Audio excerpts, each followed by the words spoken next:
Olá, bom dia, boa tarde, boa noite. Depende do horário que você estiver me ouvindo. Tudo bem com você? Eu espero sinceramente que esteja. Desejo tudo de bom para você nesse dia lindo que se inicia. Ou nessa tarde, nessa noite. Não é verdade? Vamos continuar então com a nossa série de mensagens sobre intercessão. Já falamos sobre a intercessão do ponto de vista da língua portuguesa, da espiritualidade, da língua hebraica. Já diferenciamos o tipo de intercessão que o Senhor Jesus Cristo fez e o tipo de intercessão que nós fazemos. O Senhor Jesus fez uma obra de intercessão e nós o representamos nesta obra, né? Nós fazemos a nossa parte. E qual é a nossa parte? Vamos ler então em Romanos, deixa eu verificar aqui, Romanos no capítulo 15, no versículo 1 ao 3. Nós que somos fortes, devemos suportar as fraquezas dos fracos e não agradar a nós mesmos. Cada um de nós deve agradar a seu próximo para o bem dele, pois também Cristo não agradou a si próprio, mas como está escrito, os insultos daqueles que te insultam caíram sobre mim. Vamos ler capítulo 3, versículo 13 de Colossenses. Suportai-vos uns aos outros, perdoai-vos uns aos outros, se alguém tiver queixa contra outrem. Assim como o Senhor vos perdoou, assim também perdoai vós. Versículo 14. E acima de tudo isso, porém, revesti-vos do amor, que é o vínculo da perfeição. Vamos agora para Efésios, no capítulo 4, versículo 2 de Efésios, né? Vamos lá, só um momentinho. Efésios 4, 2. Com toda a humildade e mansidão, com longanimidade, suportando-vos uns aos outros em amor. Versículo 3. Procurando guardar a unidade do Espírito no vínculo da paz. Amém? Então, nós lemos aqui, vamos para Gálatas, capítulo 6, versículo 2. Está escrito o seguinte: levai as cargas uns dos outros, e assim cumprireis a lei de Cristo. Versículo 3. Se alguém pensa ser alguma coisa não sendo nada, engana-se a si mesmo. Olha o quanto é forte, meus amados. Levai as cargas uns dos outros, e assim cumprireis a lei de Cristo. Nas outras mensagens nós já falamos, né, sobre a palavra suportar, que significa suporte, né? Essa palavra está no versículo no original, ela é bastazo, que é sinônimo da palavra hebraica nasa, e significa erguer ou levar, suportar, né? E não é só no sentido de você ficar inerte, parado, suportando a carga com o irmão, mas é também de ajudar esse irmão a pegar essa carga e levar ela embora. Né? Ao implantar o seu ministério sacerdotal de intercessão, Jesus Cristo não só carregou, suportou as nossas dores, ele também levou-as de longe de nós. Né? Nós não devemos simplesmente fazer com o outro suportar, mas devemos fazer como Jesus, carregar os fardos uns dos outros e lançá-los embora como Cristo fez conosco. Ao fazermos isso, não há necessidade que nós venhamos a refazer a obra de Deus na pessoa de Jesus Cristo, porque Jesus já fez essa obra. Nós não precisamos apanhar, ser chicoteado, nem crucificado em amor ao outro. Nós vamos só representar ou reapresentar aquilo que Jesus Cristo fez. E nisso há uma grande diferença. Representá-lo é estender a obra que ele sofreu por nós, sobre as nossas enfermidades, sobre as nossas doenças, sobre os nossos pecados, as nossas injúrias e rejeições, nós estendermos o direito que nós temos de sermos remidos de tudo isso, de sermos achados dignos, de sermos santificados, de sermos glorificados ao outro, não ficar com isso somente para nós. Jesus Cristo, segundo Jeremias, no capítulo 8, versículo 22, ele é o nosso bálsamo, o bálsamo de Gileade. Assim, eu e você temos que ser o quê? O aplicador desse bálsamo. Se Jesus é o bálsamo, como é que nós vamos reapresentar a intercessão, o encontro desse indivíduo com aquele que não conhece, desse indivíduo, o Senhor Deus? Nós devemos ser aquele que vai aplicar o bálsamo curativo na pessoa. Tá? Jesus é a fonte da água da vida, está em Jeremias no capítulo 2, versículo 13 e no Jeremias no capítulo 17, versículo 13. Somos nós que temos que pegar essa água e oferecer para que o outro beba. Entende, irmãos? Qual é o nosso trabalho? Nós devemos pegar a obra redentora de Jesus Cristo e apresentá-la ao outro, assim como foi nos apresentado. De graça receber e de graças dai. E ainda aquele ponto lá ainda de graça que é muito importante, que nós fazemos com o outro, né? Aquilo que nós desejamos fazer para nós. E quando nós fizermos isso, tanto nessas passagens bíblicas que nós lemos, como no Evangelho de Mateus, no capítulo 7, no versículo 12, vai estar escrito isso também, que se nós fizermos isso, nós teremos cumprido toda a lei e os profetas. Quando você respeita o outro, quando você cuida do outro, quando você se responsabiliza pelo outro, quando você tenta compreender esse outro, embora não aceite, isso é exercitar o amor. E quando você faz isso, a Bíblia fala que Deus cobre uma multidão dos seus pecados.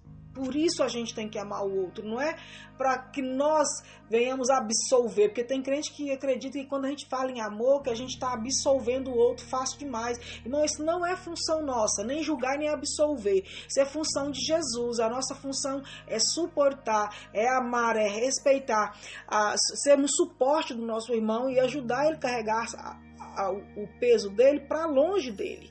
Amar não é sentimento, não é emoção, é decisão. Amar é compreender, amar é respeitar, amar é cuidar e amar é se responsabilizar pela pessoa que a gente diz que ama. Se a gente não faz isso, a gente não ama. Lá em Salmos, no 23, 22, vai dizer que a vara do Senhor, do pastor, ela conforta e consola. Né? O que nós devemos fazer? A mesma coisa. Só que tem irmão que quer pegar a vara para bater e espancar a ovelha, porque ele quebra a ovelha de tanta varada que ele dá. Aí a ovelha vai embora e foge. Ah, não vou atrás não, porque é filho pródigo. Irmão, você bateu, pegou esse cajado. Ao invés de você seu cajado ser um cajado que consola, um cajado que direciona para pastos verdes, você usou o cajado igual Moisés fez lá com a rocha. Arrebentou a rocha. Você sabia que por causa disso Moisés não entrou na terra prometida? Porque ele pegou o cajado dele e arrebentou com toda a força a rocha, mandou na rocha, arrebentou a rocha. Tem pastor, tem líder que está pegando a vara, irmão, ao invés de passar o bálsamo de Gileade, levar uma água para matar a sede, saciar, ele pega o cajado, ao invés de pegar o cajado para consolar, ele pega para espancar. Ele pega essa ovelha e bate tanto nela com o cajado, mas bate tanto, ele espanca tanto, que vai ficar igual aquele samaritano lá, que Jesus contou a parábola do samaritano, que ele levou uma surra dos salteadores, passou o sumo sacerdote, olhou, fez cara de poucos amigos e não socorreu. Passou o levita e não socorreu. E olha a gravidade do assunto, irmão. Sumo sacerdote é representado pela liderança, pastores, obreiros, diáconos, presbíteros, levita, cantores, tocadores. Todas as pessoas da congregação viu aquele homem caído e não ajudou. Quem ajudou? Quem não frequentava, entre aspas, a igreja, a congregação. Quem não estava distante do Senhor. E às vezes essa pessoa que caiu aí foi tão espancada, mas tão espancada pelo cajado, que ela não consegue mais levantar. E mesmo que ela quisesse voltar, irmão, já viu... Eu acolhi uma cadela, o nome dela é Mel, ela é bem grande, ela é porte grande.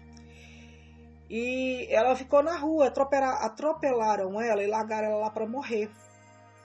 Tanto é que ela é deficiente da patinha dela, não tem conserto. Aí eu acolhi ela. Pois quando eu puder eu conto a história do acolhimento que eu fiz com ela.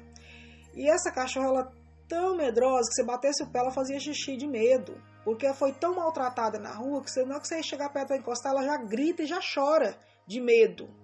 Então há lugares, a congregação, a igreja, chamadas igrejas aí, que bate tanto na ovelha, mas tanto na ovelha, que só a menção de pensar em voltar para aquele lugar, a pessoa já treme de medo. Por isso afasta muitas vidas da igreja. E aí ainda tem agora um diabólico plano de Satanás. Não vou atrás não, porque não é ovelha perdida, é filho pródigo. Irmão, toma cuidado. Toma cuidado ao definir, ao caracterizar se é filho pródigo ou se é ovelha. As parábolas do filho pródigo e da ovelha perdida dentro de contextos específicos.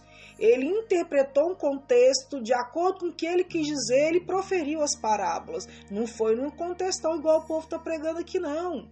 As ovelhas estão levando cajadada, estão apanhando, estão amedrontadas de voltar e você lá não vai buscar porque é filho pródigo, você está esperando ela voltar com as próprias pernas? A Bíblia fala em Jeremias, ai dos pastores que não zelam pelas ovelhas, ai dos pastores. E quando fala pastores aqui, fala de liderança, é pastor, é presbítero, qual liderança você for.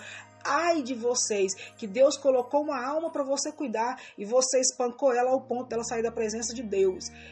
Isentou ela da responsabilidade? Não isentou, mas a maior responsabilidade é sua, porque você é líder. Jesus não suportou só as nossas fraquezas, ele se compadeceu delas, ele nos curou, ele nos aconselhou, e ele ainda diz, vou enviar um consolador, eu não estarei aqui, mas eu vou enviar um consolador. Crente tem que ser consolador, crente hoje em dia não consola, ele tá aprendendo na cartilha nas escolas dos amigos de Jó, tá aprendendo na cartilha dos irmãos hereges de Balaão, tá aprendendo na cartilha de Coré, mas na cartilha de Jesus, que ele tem que aprender, ele não tá aprendendo. A Bíblia fala que nós temos que ser imitadores de Jesus, nós não temos que ser imitador de Paulo, nós não temos que ser imitador de Pedro, nós não temos que ser imitador de Davi, nós não temos que ser imitadores de Débora, nós temos que ser imitadores daquele que morreu por nós. Quem morreu por nós foi Jesus Cristo. É Jesus Cristo que nós devemos imitar, é Jesus Cristo que nós devemos reapresentar, é Jesus Cristo que nós temos que fazer, proporcionar, sermos intercessores, mediadores, provocar um encontro entre o pecador, aquele que ainda não conheceu Jesus, com o Senhor Jesus. Estamos fazendo isso? Em Hebreus 12, 24, está escrito o seguinte, a Jesus, o mediador de uma nova aliança, e ao sangue da aspersão, que fala melhor que o sangue de Abel. Ou seja, o sangue de Jesus é perfeito, o nosso não, o sacrifício de Jesus é perfeito, o meu sacrifício, o seu, não é perfeito. Entende, irmão? Não é perfeito, por isso que a Bíblia falou, Deus quer obediência muito mais do que sacrifício, não é? Vamos continuar. Então, Deus inaugurou uma nova aliança através do sangue de Jesus, e nós podemos ver isso aqui no livro de Hebreus, no capítulo 12, no versículo 24. Mas em relação à nossa parte, aquilo que nos concerne, tá? Nós vamos ler agora, então, 2 Coríntios, capítulo 3, versículo 6. A parte que nos concerne, tá? A nossa parte, ele fez para que nós pudéssemos ministrar de acordo com os seus mandamentos. Está em 2 Coríntios, no capítulo 3, no versículo 6. Ele nos fez também capazes de sermos ministros de uma nova aliança, não da letra, mas do Espírito, pois a letra mata, mas o Espírito vivifica. Olha, Deus nos fez, irmãos, ministros no Espírito. Quando ele fala da letra, ele está falando um sentido frio e cru da letra, de você pegar, por exemplo, a Bíblia está escrito, igual o povo tentou fazer lá com aquela mulher, quando ele levou a prostituta para Jesus, Jesus falou, quem não tem pecado, atire a primeira pedra. Estava escrito, irmão, está escrito no Pentateuco que o homem e a mulher que adulterar, ambos, homem e mulher, devem morrer apedrejados. Jesus prezou pelo Espírito, pelo amor. Ele podia falar, então, vamos apedrejar. E ele estava certo, irmão, em querer apedrejar naquele momento. E qual foi a escolha de Jesus? Não foi a frieza da letra. Não foi a letra, porque a frieza da letra mataria aquela mulher. Ele preferiu o amor, o Espírito. Então, ele falou, tocou em cada coração e disse, quem não tem pecado atira a primeira pedra. É para que nós repetimos a mesma coisa. E aí vai ter aqueles irmãos que gostam de posar de santo e falam assim, mas depois ele falou, vai em paz e não peques mais. Meu amado, a única pessoa que pode falar para mim, para você e para qualquer outro, vai em paz e não peques mais, é Jesus. Não sou eu e não é você. Qual que é a nossa função? Nós temos que ser representante de Deus. Você pode representar a mim e o outro agora, nesse momento, para ser crucificado, ressuscitar ao terceiro dia e subir ao céu de corpo e alma, se você puder fazer isso, então você pode usar essa expressão, vai em paz porque seus pecados estão perdoados, ou então você pode julgar e sentenciar. Agora, se você não é capaz de fazer esse sacrifício que Cristo fez,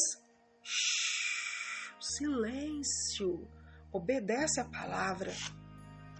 Cristo nos fez hábeis para cumprir o seu maior mandamento, amar a Deus sobre todas as coisas e ao teu próximo como a ti mesmo.